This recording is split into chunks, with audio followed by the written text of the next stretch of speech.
Tēnā koutou e hiuhi mai nei I tēnei rā. Ki te kaihanga o te ao, no nāna mea katoa, tēnā koe. Ki ngā mate, haere whakangaro atu rā. Tātou te hunga ora ki a tātou. Huri noa I te whare nei, tēnā tātou. Ka huri aku mihi ki te mana whenua, ngai tuahureri. Koutou e manaaki e tiaki nei I a mātou, ka nui te mihi ki a koutou. Koutou te kāhui minita e tai mai nei ki tēnei kaupapa whakahirahira, tēnā koutou. Hei oi anō, ki a koutou e te motu e tauana ki te whenua o Ōtautahi ki runga I te kāranga o te kaupapa nei. Tēnā koutou, tēnā koutou. Tēnā tātou katoa.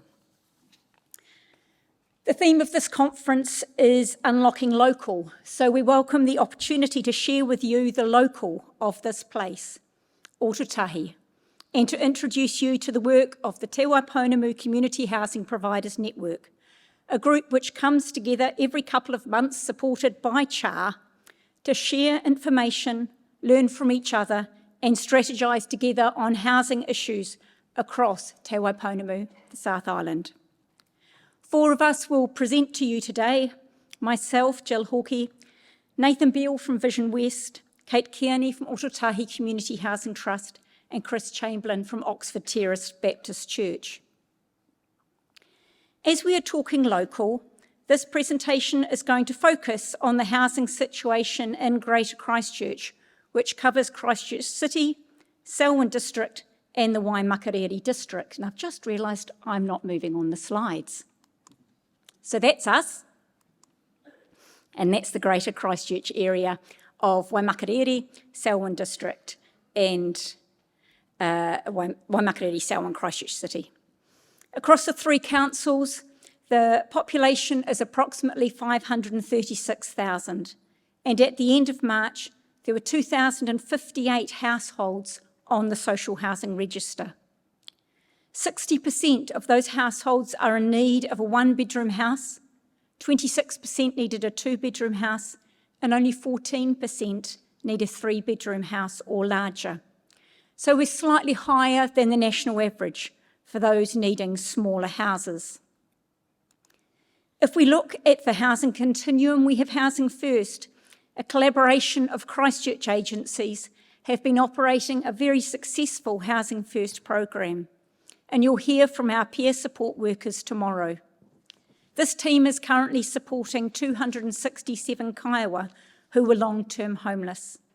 180 are currently housed, and we're desperately seeking housing for the remaining 87. In emergency housing between January and March this year, there have been 669 people from 321 households in emergency housing in Christchurch. 315 tamariki live in 183 of these households. In transitional housing, in addition to this, 805 people, 397 adults and 408 children have been living in transitional housing, which is being offered by 8 different providers. The majority of transitional housing is 1 or 2 bedroom. There's some new transitional housing focusing on rangatahi, which is a much needed addition. In the affordable housing space, CHIPS in Christchurch provide 1,116 affordable housing units, with about 90% of these coming through Ōtautahi Community Housing Trust. In addition, CHIPS provide a total of just over 1,400 public housing places and lease a further 1,982. And in the pipeline, CHIPS are planning to deliver close to 300, possibly more, public housing places in the next 3 years. Now, I suspect that these statistics are very familiar to you all. While each region has their own peculiarities, there will also be some similarities. So what are our strengths in Ōtautahi? It's not just about what we do, it's about how we do it. We've got a strong commitment to working collaboratively across the network, and that's very evident in many of our programs. Housing First is a great example of this. While the Methodist Mission holds the support contract with the Ministry of Housing and Urban Development, there are 6 agencies who sit around the management table to guide and support the Housing First team. Emerge Aotearoa, Comcare, Otatahi Community Housing Trust and the Methodist Mission all manage tenancies for Housing First. Te Whare Roimata, an inner-city organisation, bring their community development expertise and are about to start a labour pool to support Kiowa into work. And the City Mission brings their night shelter experience. Alongside the 6 NGOs, we have a work and income colleague who sorts out all the benefit issues for Kiowa, and probation use the Housing First office on a regular basis. The success of Housing First has really been in the collaboration, where relationships have been built and robust arguments have taken place. An amazing staff team has developed, and they're doing some great work walking alongside people on their journeys.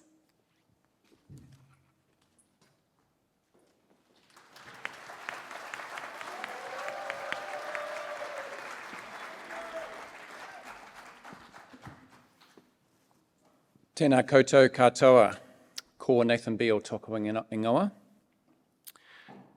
2 community housing CEOs and a church minister walk into a bar.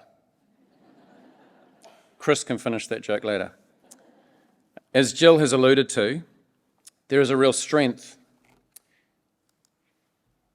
There's a real strength here amongst the 8 Christchurch chips who collaborate together in the transitional and emergency housing space with a common goal that we're all striving towards the same outcome in the city, to end homelessness and poverty in our own backyard.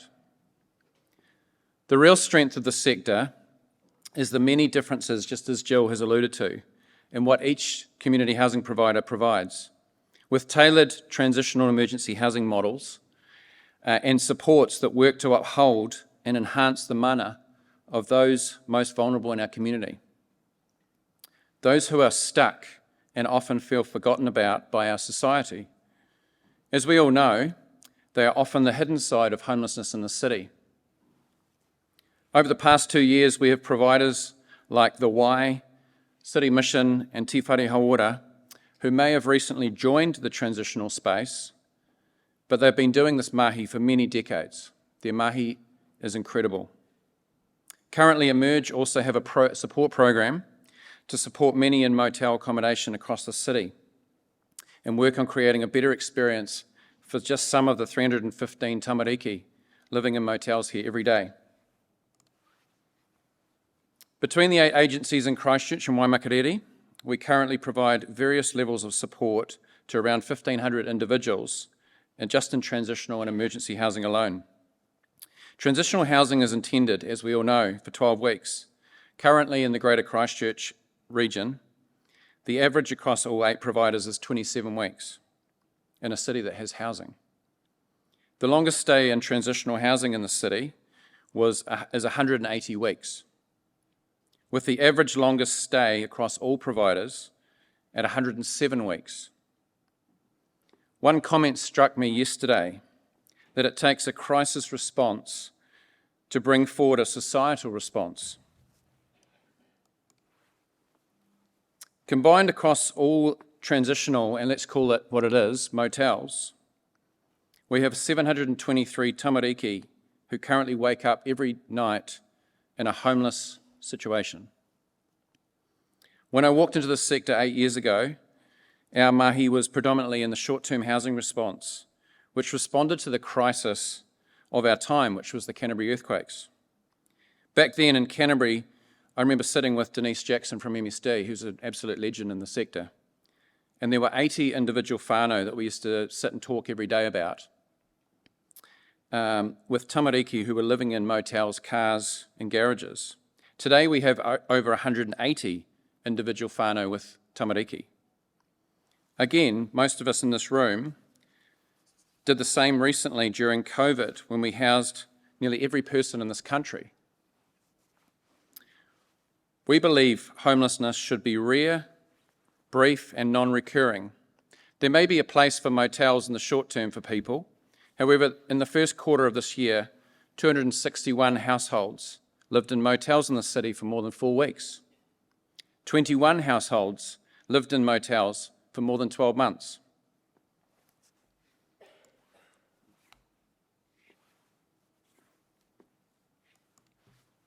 Some of this collaboration across all 8 providers brings us together regularly. We combine trainings, share learnings, and changes to regulations, as well as work together on solutions that will advantage those we serve. Most importantly, we network together. Just like here at conference, you hear the buzz out in the foyer. Often you just see this little tiny square on a Zoom where we all meet, but just something about getting us all together in the room. And we hear from Dave Zussman that he enjoys our group the most down here. Sorry, Dave. We also often bring in many of our other key partners, corrections, police, health, MSD, and other community agencies. We work with these partners every day to come together and find solutions. It's fair to acknowledge the work of our partners, MSD and Kāinga Ora. Locally, these teams do a phenomenal job to continually problem solve our way through what feels like a very broken system.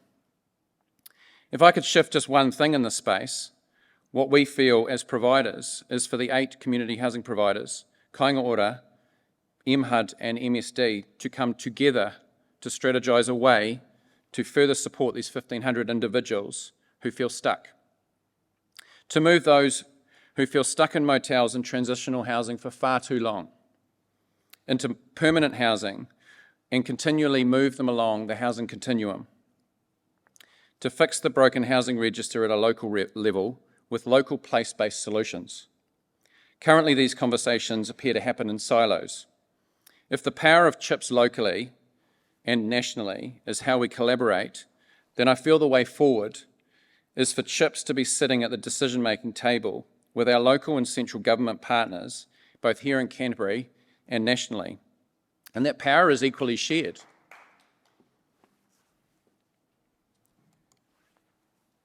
Four of the providers in this transitional housing space also work together in the Sustaining Tenancies program here. What started in 2017 as a national pilot with Comcare and Vision West here and many providers around Aotearoa was expanded in 2020 nationally. Locally here, this now also includes our partners from Emerge and Christchurch Methodist Mission. In 2020, all 4 providers met to work on a strategy that included a single point of entry, or SPOE, because we love jargon in this sector. This SPOE is now used to organise all referrals from our partners at Kāinga Ora and Aotearoa Community Housing Trust, 2 of the country's largest housing providers. The SPOE has met together every month, and I want to acknowledge the work that Comcare, who facilitate the SPOE, Shona, Annette, Martin and others. Annette's one of the true legends in the sector. If you get to have a conversation, catch up with Annette. It was her idea, and I just want to say a huge ka pai to Annette. Clinical managers and frontline practitioners from each of the 4 providers also meet regularly together. This collaboration means that we can ensure that the referrals coming through are contacted both timely and also by a key worker who is best suited to provide the support for the whānau. This also provides much more choices for our whānau. We have discovered that we are so much richer when we work together as we share the vision of a city where everyone is well housed and we all have our parts to play. Ka pai. Kia ora, everyone. I'd really like to thank Pauline Cotter for opening this morning, because I don't have to do my speech now. I can go off script and say whatever I like. And what I'd advise you to do is just look at the pretty pictures. Don't look at the words, because I'm not going to say any of them. I don't know about you, but I've got this rising sense of anger. You know, all these people in this room doing fantastic mahi, we know how to fix the problem. And I just want to say, could people get out of our way and let us fix it? It seems it's time. If I was ever going to unleash local, this would be it. This group of people get down, do the mahi, we talk, we know what to do. We understand our people, we live here. Why don't we do this all across New Zealand, tell the government that we know what to do, work with KO and get the shit done? That's what I'd like to say for today. I'm not going to swear anymore, just say it's the influence of Gary Moore on me. Okay, so just a couple of words about what we've been doing here in Otatahi.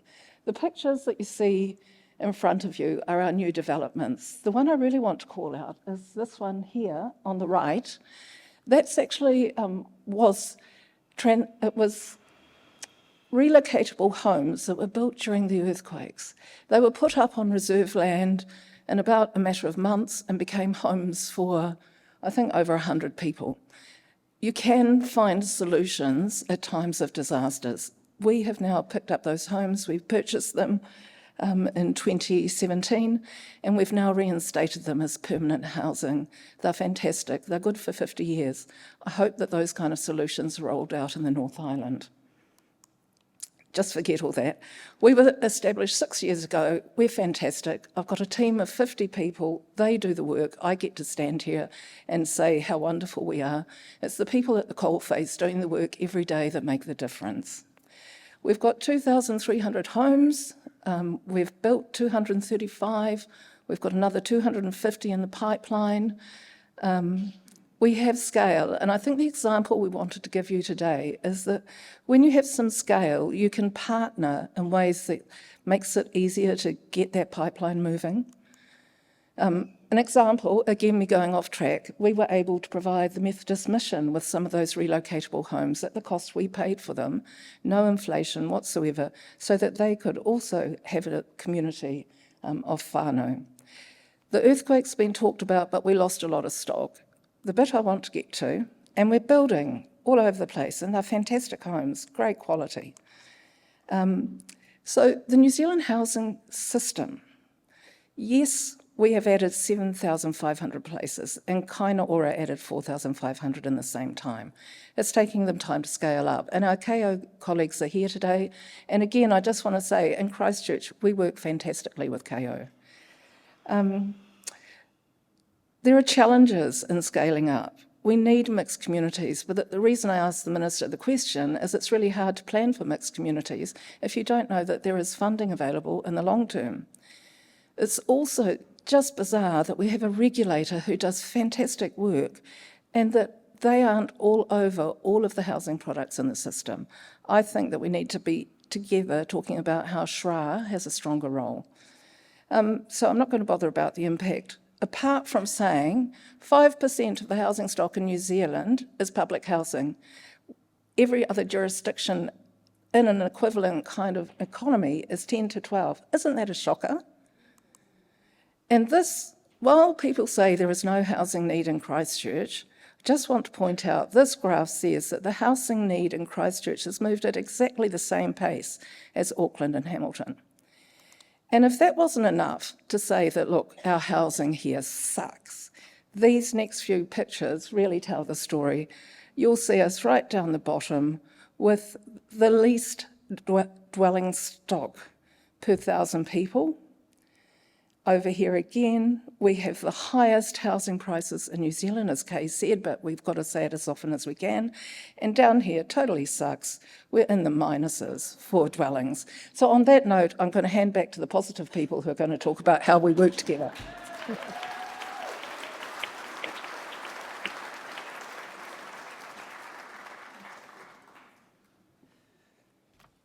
Kia ora koutou, ko Chris Chamberlain tōku ingoa. I'm going to tell you 6 things. I'll rattle through them fairly quickly because you probably want your coffee. The Oxford Terrace Baptist Church story. I haven't got slides because I don't build slideshows. I build houses. I love building houses.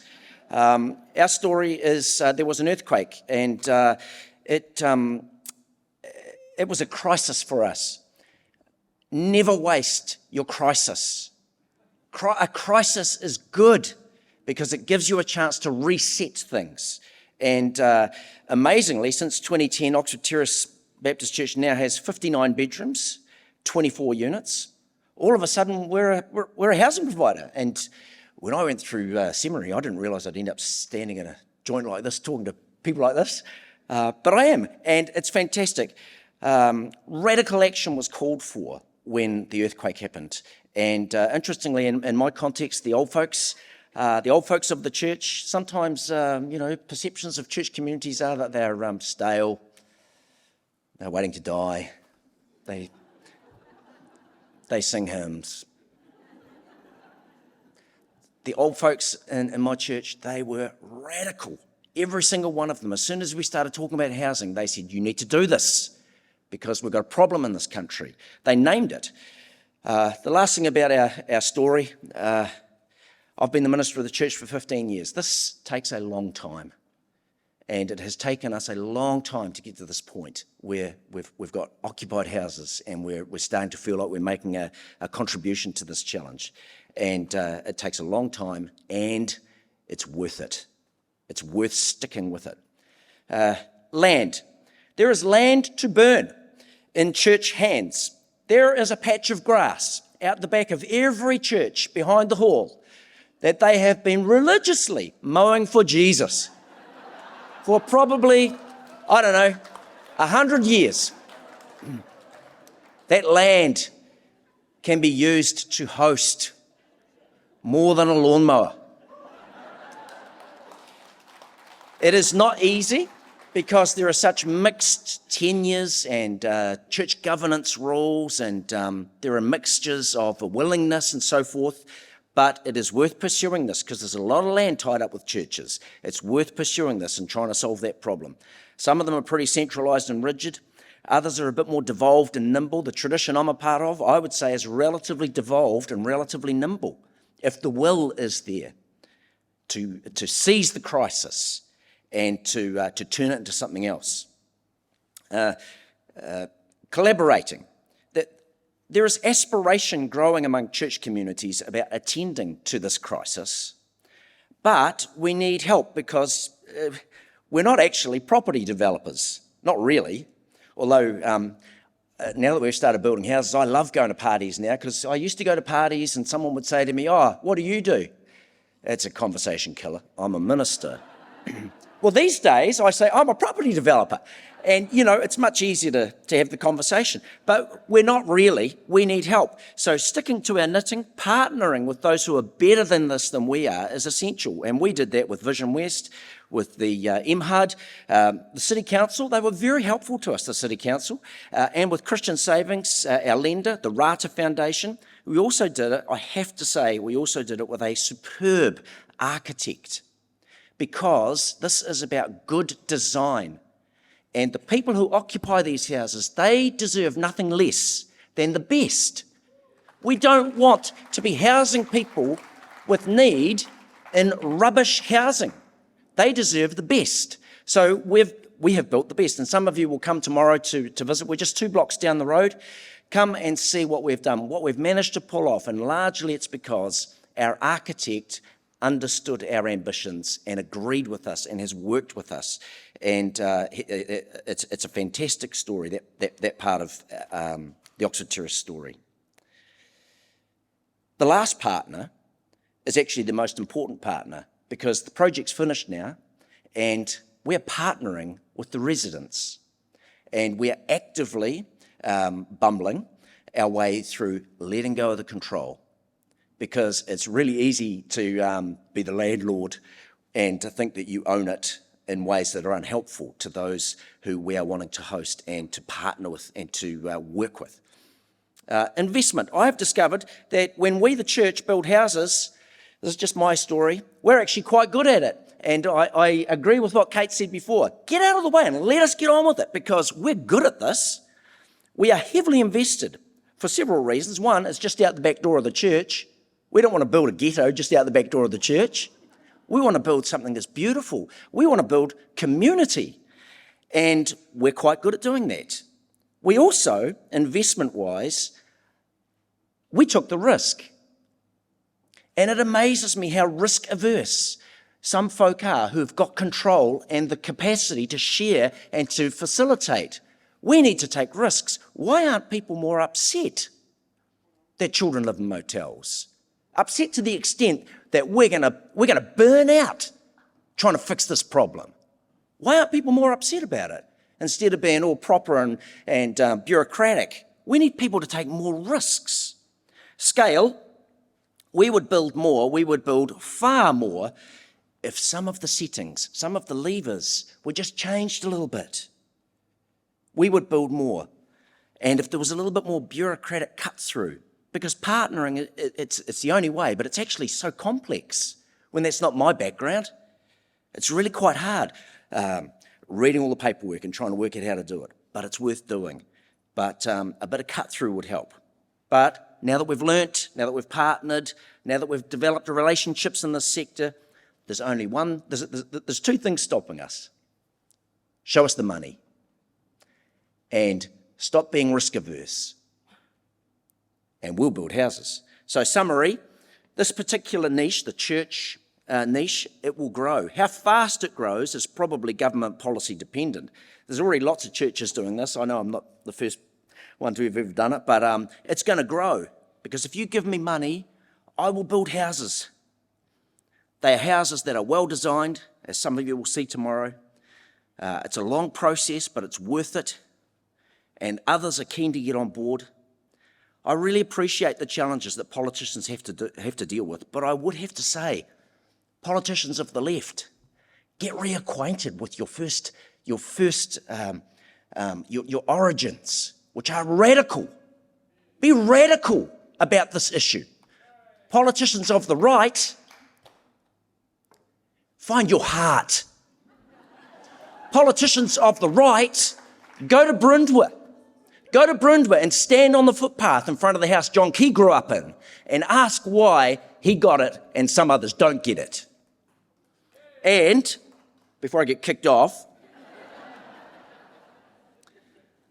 I want you politicians to come and see me and bring your checkbook, because people like us in this room, we're really good at building houses and collaborating and doing it well. And that's what this country needs. It needs all of us being given a fair breeze at our backs so that we can all build houses. Kia ora.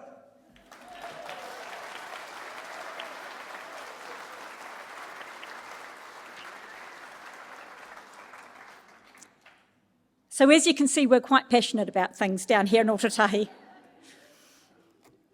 But just to finish off, some of the challenges that we've got. The first is that Christchurch isn't seen as a priority area by central government. We're not a hotspot. The city has so-called over-delivered, according to the housing plan, which impacts on our ability to take on new transitional housing and means that the region isn't a priority for the development of a place-based plan.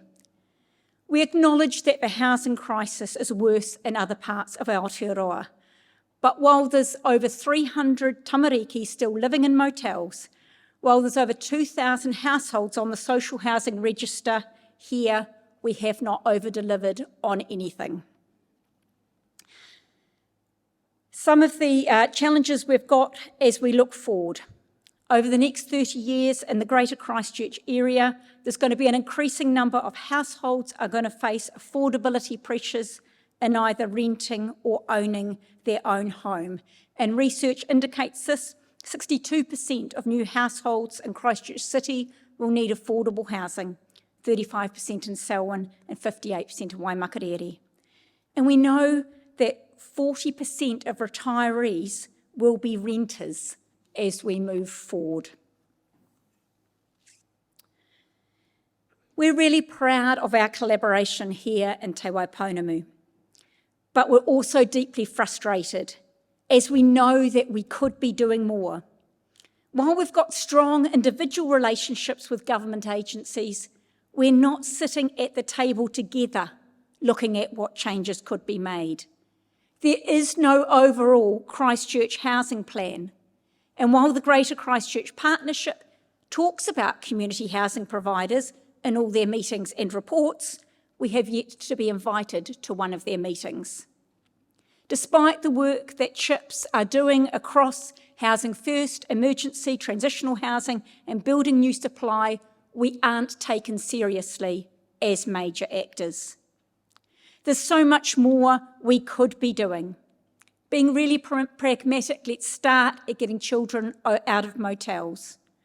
We know from our experience with the Canterbury earthquakes that a child's learning goes back 6 months every time they have to move schools. What would it take to provide security and stability for these tamariki to thrive? In Greater Christchurch, we only need 180 more houses. While new supply is being built, let's get those 180 households with tamariki out of motels and at least into transitional housing in the suburbs where tamariki have got some space to grow. Yes, transitional housing isn't as good as a long-term house, but it's certainly better than a motel room. Could the community housing sector support another 180 transitional housing places? Between all of us here in Christchurch, we certainly could. Is it too expensive? It can't be as expensive as keeping families in motel rooms, to say nothing of the long-term social cost for these tamariki. So that's us here in Ōtautahi Christchurch. I hope that through this presentation you've caught a glimpse of our passion, our commitment and our vision. We're really proud of our collaborations and what we've been able to do in this region by doing it together as community housing providers supported by the Ministry of Housing and Urban Development. The challenge now is to move that relationship from a contractual and support role to one of genuine collaboration with local and central government, where we sit at the table together, analysing the current situation, looking at what's coming towards us and how we can use our combined resources for the well-being of all. Nō reira, tēnā koutou, tēnā koutou, tēnā tātou katoa.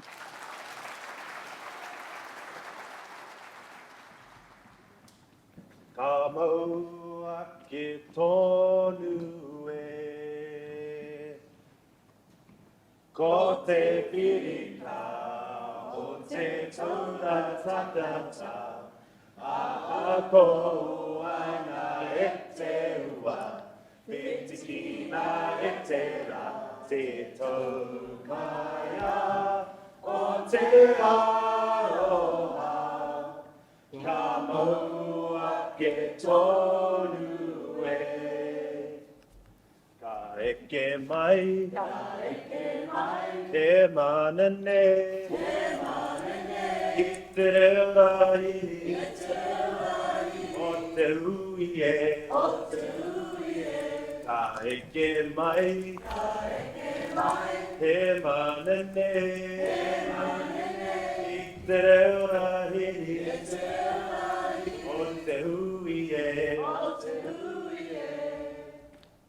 Ko te pirika o te taura takata, aha ko aina e te ua, e te kina e te ra, te taukaya o te aroha, ka maua ke tonu e.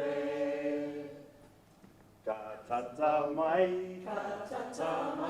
te manene, i te reo rahi, o te hui e. Ka tata mai, ka piri e, ka tino te re, o te whanau e. Ko te pirika o te taura takata, aha ko ana e te ua, piti kina e te ra, te taukaya o te aroha, ka maua ke tonu e. Anō.